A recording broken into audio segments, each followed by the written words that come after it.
నమస్తే రమగారు. నమస్తే జయ.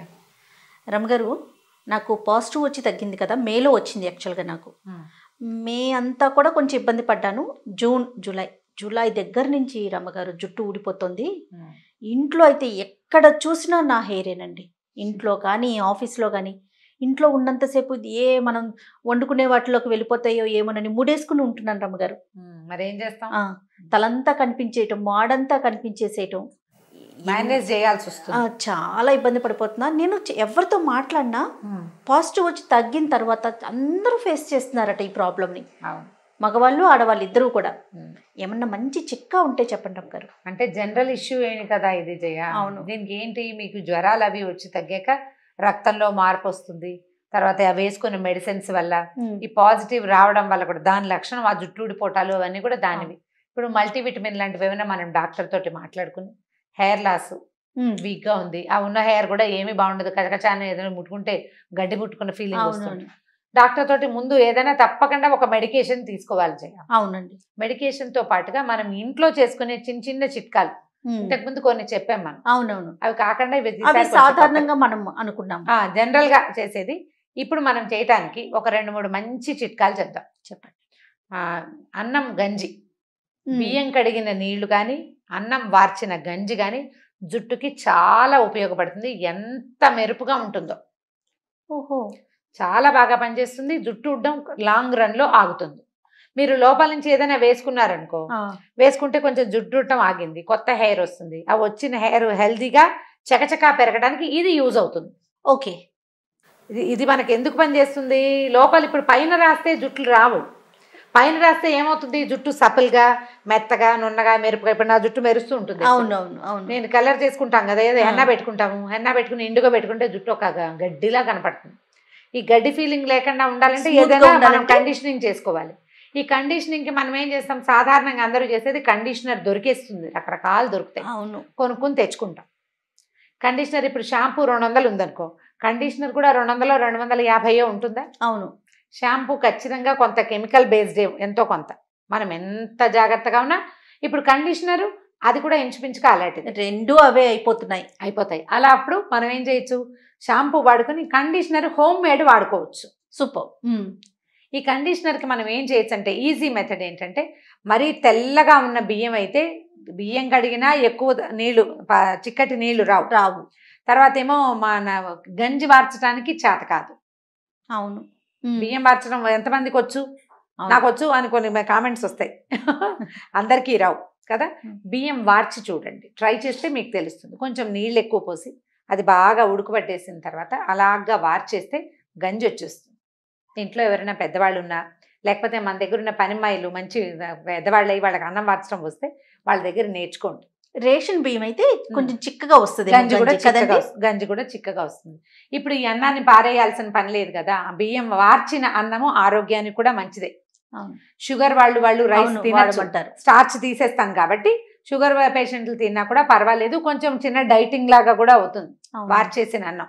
కాకపోతే ఈ సన్న తెల్ల బియ్యం మనం కొనుక్కుంటున్నాం కదా, సూపర్ పవర్ రిన్ను తలతల్లాడుతూ మెరుస్తూ ఉంటుంది. ఆ తలతల్లాడేది వార్చేస్తే ఇంకా ఆకాస్త కూడా ఉండదు, అందులో బలం ఉండదని భావిస్తాం. కానీ వార్చిన అన్నం ఆరోగ్యానికి మంచిది. ఈజీగా చెప్దాం. బియ్యాన్ని కడిగి ఉంచుకున్న నీళ్లు వాడుకోవచ్చు కండిషనర్గా, మీ వెసులుబాటుని బట్టి. బియ్యాన్ని ఒక గంట సేపు నానబెట్టి వండుకునే విధానం ఉంటుంది కదా. దీన్ని ఏం చేయొచ్చు అంటే, మనం ఏ రోజు వాష్ చేసుకోదలుచుకున్నామో ఆ రోజు పొద్దున్నే బియ్యం కడిగి పెట్టుకోండి. మీరు 11ంటికి వంట చేస్తారనుకో, నిద్ర లేవగానే బియ్యం కడిగి పక్కన పెట్టుకోండి. ఈ మన 2-3 గంటలు నానిన తర్వాత పై నీళ్ళని బియ్యం శుభ్రంగా 2 సార్లు కడిగేసి తర్వాత కాసిన నీళ్లు పోసి పెట్టండి, బియ్యం మునిగేదాకా. మనకి ఎక్కువ నీళ్ళు అక్కర్లా, అన్ని కాసిన నీళ్ళు చాలు. అలాగా ఆ పై నీళ్ళు వచ్చేసి బియ్యంలో మామూలుగా నీళ్ళు పోసి వంట చేసేసుకోండి. ఈ నీళ్ళని స్నానం అవగానే, ఇప్పుడు మనం షాంపూ చేసేసుకుంటాం, జుట్టు గట్టిగా పిండేసేయండి, టవల్ పెట్టక్కర్లా. ఈ నీటిని, ఈ నీళ్ళు ఉన్నాయి కదా, బియ్యం కడిగిన నీళ్ళతోటి తలని బాగా తడిపితే ఒక్క 5 మినిట్స్ ఉన్నా కూడా సరిపోతుంది. ఒకవేళ ఇలా కాకుండా ముందు రోజే వాష్ చేసుకున్న తల అనుకోండి, దీన్ని ఏం చేయొచ్చు అంటే, చిన్న స్ప్రే బాటిల్లో పోసుకుంటే శుభ్రంగా తలంతా స్ప్రే చేసేసి తల మొత్తం తడిపేయాలి. కొంచెం నీళ్లు కారుతూ ఉంటుంది, ఆ చికాకును భరించాలి. ఒక 1/2 అవర్ బియ్యం కడుగు నీళ్ళతో తలని నానబెట్టుకుని వాష్ చేస్తే అసలు ఎంత మెరుస్తుందో జుట్టు. చాలా మెరుపుగా ఉంటుంది. వస్తున్న చిన్న చిన్న హెయిర్స్ ఉన్నాయి కదా, అవి చక్కగా గ్రో అవుతాయి. తర్వాత ఈ ముందు వచ్చిన జుట్టు ఇట్లా నిలబడుతుంది, గాలికి రేగిపోతుంటుంది, నిలబడ్డం మానేస్తుంది, జుట్టు అణుగుతుంది, చక్కగా మెత్త పక్కకి వాలి ఉంటుంది, చాలా స్మూత్గా ఎంత మెరుపుగా ఉంటుందో. బియ్యం కడిగిన నీళ్లు ఇట్లా, బియ్యాన్ని మనం ఒకవేళ వార్చేసామనుకోండి, గంజి, బియ్యపు గంజి, ఆ బియ్యపు గంజి స్కిన్కి కూడా చాలా మంచిది. ముఖానికి కూడా రాసుకోవచ్చు, కుంకుమ చేతులు ముంజేతులకి రాసినా కూడా చక్కగా ఉంటుంది. 10 నిమిషాలు ఆ బియ్యపు గంజితోటి ఉంచితే స్కిన్ చాలా సపుల్గా కనపడుతుంది. 4-5 సార్లు చేశాక మీకే అర్థమవుతుంది ఎలా చేయాలి. కింద పడిపోకుండా, ఇంట్లో పడిపోకుండా, చుక్కలు కారిపోకుండా, డ్రెస్ వేసుకున్న నైటీ తడిసిపోకుండా, ఇవన్నీ ఎవరి ప్లానింగ్ వాళ్ళదే. ఈ గంజిని కూడా మనం తలంటి పోసేసుకున్న తలకి అయితే ఇంకా ఈజీ. నిన్న తల రుద్దుకున్నాం, ఇవాళ గంజి పెట్టుకుంటాం. అదర్వైజ్ మనం బాత్రూంలోకి గంజి గిన్నెని చిన్న కప్పుని పట్టుకెళ్ళిపోయి షాంపూ చేసేసుకుని తల శుభ్రంగా పిండేసేయాలి. ఈ లోపల మిగిలిన బాడీ బాత్ అయ్యేసరికి తల కొంచెం డ్రై అవుతుంది కదా, ఈ గంజిని తలకి పట్టించి బాగా రుద్దండి. షాంపూ లాగానే రుద్ది ఒక 5 మినిట్స్ స్పేర్ చేయండి. దాన్ని తర్వాత జస్ట్ వాటర్ వాష్ చేయండి. గంజిలో జిడ్డు ఉండదు. అవును, షాంపూ చేసిన హెయిర్ మీద మళ్ళీ దీన్ని అప్లై చేసాం మనం. ఈ జిడ్డు లేని గంజి బియ్య పిండే కదా, అది బియ్యపు స్టార్చేగా ఈజీగా వదిలిపోతుంది. అసలు ఆరాక జుట్టు ఎంత బాగుంటుందో. సాధారణంగా ఉండే జుట్టు కూడా అందంగా కనపడుతుంది, చక్కగా అణుగుతుంది. మళ్ళీ తలకు అంటుకుపోదు. కండిషనర్ పెడితే బుర్రకు అంటుకుపోతుంది కదా, అలా అంటుకోదు. కండిషనర్ని మనం జాగ్రత్తగా వాడాలి, తలకు అంటకుండా ఓన్లీ హెయిర్ వరకు అంటేలాగా వాడుకోవాలి. దీనికి మనం మొదళ్ళకి చక్కగా పట్టించుకోవచ్చు. వచ్చే కొత్త జుట్టు హెల్దీగా వస్తుంది. ఆల్రెడీ ఉన్న జుట్టు కొసల దాకా కూడా పట్టిస్తే చక్కటి మెరుపుతోటి ఉంటుంది, బ్రహ్మాండంగా పనిచేస్తుంది. ఎవ్రీ వీక్ చేయొచ్చు. రోజు గంజి బార్చే అలవాటు ఉంటే ఓకే, లేని పక్షంలో వారానికి ఒక రోజు గంజి బార్చుకోండి. ఇది ఇంకొకటి ఏంటంటే, ముందు రోజు వార్చిన గంజి మర్నాటికి ఇంకా ఎక్సలెంట్గా ఉంటుంది. స్మెల్ రాదా? ఏం పెద్ద స్మెల్ రాదు, చిన్న బియ్యపు వాసనే వస్తుంది. వాష్ చేసేస్తాంగా, పులుపు అంత పులిసిపోదు, అంత పులిసిపోదు. ఎండాకాలం అయితే పులుస్తుంది. ఓకే, ముందు రోజు దాన్ని మూత పెట్టి పక్కన పెట్టండి, అసలు తలకు పెట్టి జుట్టు ఎట్లా ఉంటుంది, బ్రహ్మాండంగా ఉంటుంది. నేను గంజితో ఒకటి చేసేదాన్ని రమ్మగారు. చిన్నప్పుడు స్కూల్కి వెళ్ళేటప్పుడు అమ్మ చేసేవారు. గంజి మనం వాష్ చేసుకున్న తర్వాత కుంకుడుకాయలు కొట్టి అందులో వేసేసుకునేవాడు. ఆ గుజ్జుతోనే తలస్నానం బాగుంటుంది, ఎంత బాగుండేదో. అంటే బియ్య పిండి వేసుకున్నట్టుగానే అంతే. ఇప్పుడు కుంకుళ్ళు ఎవరు వాడతారు? వాడట్లేదు కదా, అంత కుంకుళ్ళు వాడేటట్టయితే బియ్యం కడుగు నీళ్ళలో అయినా నానబెట్టచ్చు, లేదా గంజిలో అయినా కుంకుళ్ళని నానబెట్టి వాటితో వాష్ చేసుకున్నా కూడా జుట్టు చాలా అంటే చాలా బాగుంది. ఇది కాకుండా రెగ్యులర్గా చేసుకోవటానికి, ఎవ్రీ వీక్ చేయడానికి ఇంకొక మెథడ్ చెప్తాం. ఎగ్ వాడే అలవాటు ఉన్న వాళ్ళు, ఎగ్ తోటి ఏ అసహ్యము చీదరా లేని వాళ్ళు చేసుకోవచ్చు. ఫుల్ ఎగ్ని వేసుకోండి, వాసన వస్తుంది ఖచ్చితంగా. ఎల్లో వేస్తే డెఫినెట్గా వాసన వస్తుంది.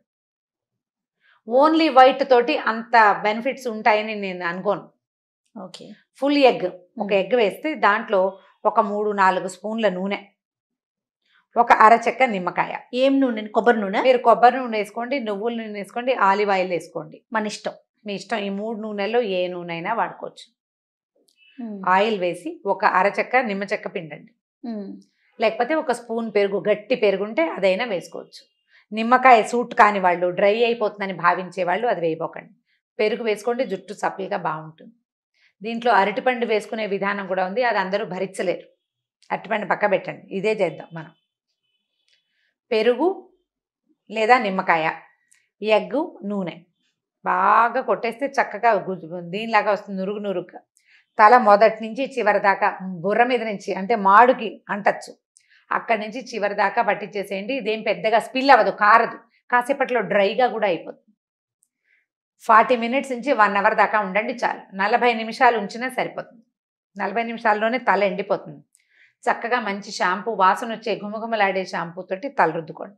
షాంపూని డైరెక్ట్గా ఇంత చేతిలో పోసుకొని రుద్దుకోకుండా వాటర్లో వేసి కాసిన నీళ్ళు పోసి కలిపేసి దీని ముందు వాష్ చేయాలి. ఈ నీళ్ళని ఒంటి మీద పడనివ్వకండి, తల ముందుకు పెట్టి తల మీద నీళ్ళు పోసేసుకుంటే వాసన వస్తుంది. కొంత స్మెల్ని భరించగలిగే వాళ్ళ కోసమే చెప్తున్నానమ్మా, కానీ డెఫినెట్గా దీంతో కొత్త జుట్టు వస్తుంది. ఉన్న జుట్టు పరమ స్మూత్గా అవుతుంది. జుట్టు ఊడకుండా ఉంటుంది, ఊడకుండా క్రమంగా ఒక 4-5 వారాల కంటే, ఇప్పుడు జ్వరం వచ్చి తగ్గిన వాళ్ళకి కాదు, జనరల్గా హెయిర్ ఫాల్ ఉన్న వాళ్ళకి ఇది చాలా బాగా పనిచేస్తుంది. బ్రహ్మాండమైన ప్రోటీన్ టానిక్. జుట్టు ఉన్న జుట్టు కూడా ఎలాగ పల్చగా అలా కనపడదు, చాలా చక్కగా కనిపిస్తుంది. మీకు గంజి ఎట్లా పనిచేస్తుందో దాని తాతలాగా పనిచేస్తుంది ఎగ్గు. బ్రహ్మాండంగా ఉంటుంది. భరించాలి, మనకి నచ్చాలి. బాత్రూమ్ వాసన వస్తుంది, బాత్రూమ్ కడిగేసుకోవాలి, తల వాష్ చేసుకోవాలి. 2-3 రోజుల తర్వాత మీరు మామూలుగా నార్మల్గా నూనె రాసుకొని వాష్ చేసేసుకోవచ్చు. ఈ ఎగ్కి మాత్రం కుంకుడుకాయ పెట్టద్దు. ఓకే, షాంపూనే యూజ్ చేయండి, లేకపోతే వాసన బాగుంటుందేమో. తడిగా ఉన్నప్పుడు కొంచెం చిక్కగా ఉంటుంది, ఆరిపోతే ఏ వాసన రాదు. తల ఆరాక ఏం వాసన ఉండదు. మనకు గనక అలవాటైతే అసలు జుట్టు తాలూకు దాని ఆ సపుల్నెస్, ఆ మెరుపు తెలుసుకుంటే మళ్ళీ మనం దాన్ని మానం. ఇప్పుడు ఇది ట్రైకాలజిస్ట్ లో డాక్టర్లో చెప్పక్కర్లేదు, చిట్కాలు కదా. చిట్కా కదా ఇది, చిట్కా కదా, మనం కూడా చేసుకోవచ్చు. మేము సంవత్సరాల తరబడి చేస్తున్నాం అది. ఓకే, జుట్టు పాడైపోతుంది అంటే ఒక 4-5 సార్లు చేయటం, కొంచెం భరించాలి అంతే, తర్వాత చేయక్కర్లేదు. ఒకవేళ నచ్చింది అనుకోండి, రెగ్యులర్ దీనిలాగానే మన ప్రతి వారము చేసే తలస్నానం దీంతో చేయొచ్చు. మీకు సూట్ అయితే, మీకు నచ్చితే, మీరు భరించగలిగితే. ఇది సూట్ కాని వాళ్ళు చాలా %, చాలా తక్కువ మంది ఉంటారు. అవునవును, సూట్ అవుతుందో లేదో చూసుకోండి. గంజి కూడా అంతే, ఏదైనా కొత్తది ట్రై చేసేటప్పుడు సూట్ అవుతుందో లేదో చూసుకోవాలి కదా. జుట్టు డెఫినెట్ గా పెరుగుతుంది. నూనె తలతో వద్దంటారా రమ్మగారు? నూనె తలకైనా పెట్టుకోవచ్చు, పర్వాలేదంటారు. ఆల్రెడీ మురిగ్గా ఉన్న తలని మనం వాష్ చేసుకుంటాంగా. అవును, ఇది వాష్ చేసిన తల మీద పెట్టుకోవచ్చు, నూనె తల మీద పెట్టుకోవచ్చు. అయితే డై చేసే అలవాటు ఉన్న వాళ్ళు గనక ఇలా పెట్టుకుని వాష్ చేస్తే డై కొంచెం పోతుంది, కొంత పోతుంది. పెరుగు, నిమ్మకాయ లాంటివి వాడతాం కదా, వాష్ కూడా బాగా వాష్ చేయాలిగా 2 సార్లు. హెయిర్ కలర్ తగ్గుతుంది. కానీ డై చేసుకునే అలవాటు ఉన్న వాళ్ళు గనక ఇలాంటిది అలవాటు చేసుకుంటే జుట్టు పాడవకుండా ఉంటుంది. డై వల్ల ఉన్న కెమికల్స్ మనకి కొంచెం పాడు చేయకుండా ఉంటాయి. ఇప్పుడు ఇండిగో పెట్టుకునే వాళ్ళు అయినా కూడా ఇది పెడితే ఏమవుతుందంటే కలర్ డెఫినెట్ గా తగ్గిపోతుంది. ఇండిగో చాలా ఇబ్బందికరమైన వ్యవహారం, ప్రతి వారము పెట్టుకోవాలి. అవును, ఎప్పుడు కలర్ ఫేడ్ అయిపోతూనే ఉంటుంది. కానీ జుట్టు బాగుంటుంది, హెయిర్ బాగుంటుంది డెఫినెట్ గా, జుట్టు పాడు కాదు. మార్కెట్ లో దొరికే రకరకాల కలర్స్ కన్నా ఇండిగో బెటర్ కదా. ఇండిగో బెటర్, కాకపోతే నువ్వు వారం ఓపిక్గా చేయాలి. తర్వాత మెయింటెనెన్స్ కొంచెం కొద్దిగా టఫ్, కానీ హెల్దీ మెయింటెనెన్స్ అవుతుంది. దాంతో పాటు ఇది చేయొచ్చు, ట్రై చేసి చూడండి. ఈ 2 చిట్కాలు ఎక్సలెంట్ గా పనిచేస్తాయి. ఒకవేళ గంజి ఉండిపోతే శుభ్రంగా మొహానికి ఒళ్ళుతో వేసుకోండి. గంజిలో కొంచెం మిగిలింది అనుకోండి, దాంట్లో ఏం చేస్తారంటే కొంచెం శనగపిండి కానీ సున్నిపిండి కానీ కలిపేసి ఒళ్ళుతో వేసుకోండి. స్కిన్ కూడా చాలా సప్పల్గా అవుతుంది. ఓకే, పిల్లలు కూడా చేయొచ్చు. ఇప్పుడు ఈ గంజి 10-12 ఏళ్ల పిల్లల నుంచి పెట్టచ్చు. కొన్ని ఊళ్ళలో గంజితోటే తలకాయ రుద్దుకుంటారు. గంజిలో కొద్దిగా శనగపిండి కలిపేసేసి దాంతో తల రుద్దేసుకుంటారు. చక్కగా వదిలేస్తుంది. గంజిలో శనగపిండి కలుపుకుని తలకాయ రుద్దుకోవచ్చు. ఇది గంజి మనం రెగ్యులర్ గా వార్చే అలవాటు ఉన్న వాళ్ళు ఉంటే 2 కుంకుడుకాయలు వేయచ్చు, లేదా అంత చారెడు శనగపిండి వేసేసి శుభ్రంగా తలకు పట్టించి బాగా రుద్దేసుకుంటే ఊరికంతా వచ్చేస్తుంది. శనగపిండి జిడ్డుని తీసేస్తుంది, గంజి చక్కగా హెల్దీగా. జిడ్డు అనుకుంటున్నాం కానీ ఇప్పుడు ఆయిల్స్ అసలు జిడ్డు ఎక్కడ ఉంటుంది రమ్మ గారు? మీరు నాకు ఆముదం ఇచ్చారా జుట్టు ఊడిపోతుంది అన్నానని, నేను ఎంత భయపడ్డాను. అమ్మో, హెడ్ బాత్ చేస్తే అసలు పోదో జిడ్డు అలాగే ఉంటుందేమోనండి. రెగ్యులర్ కన్నా కూడా చాలా తక్కువ షాంపూ పడుతుందండి. బాగుంటుంది, జుట్టు బాగుంటుంది. ఆముదం రాసుకుంటే చాలా కొంచెం ఊడటం వరకు కూడా కొంతవరకు పర్వాలేదు అనిపిస్తుంది. కాస్త ఏదైనా మల్టీవిటమిన్స్ లాంటివి వేసుకోవటం, కొంచెం హెల్దీ ఫుడ్ తీసుకోవటం హెయిర్ గ్రోత్ కి. నా వరకు నాకు ఏమనిపిస్తుంది అంటే రమ్మగారు, కొత్తది రాకపోయినా పర్వాలా, ఉన్నది ఉడకడా ఉంటే చాలు అంతే. ఆ స్టేజ్కి వచ్చిందని. ఇంతకు ముందు చెప్పిన రకరకాల చిట్కాలతో పాటు ఇవి కూడా, వీటిని కూడా మీ వీలు వెంబడి ప్రయత్నం చేసి చూడండి, చాలా బాగా పనిచేస్తాయి. తప్పకుండా అండి. నమస్తే. నమస్తే జయ.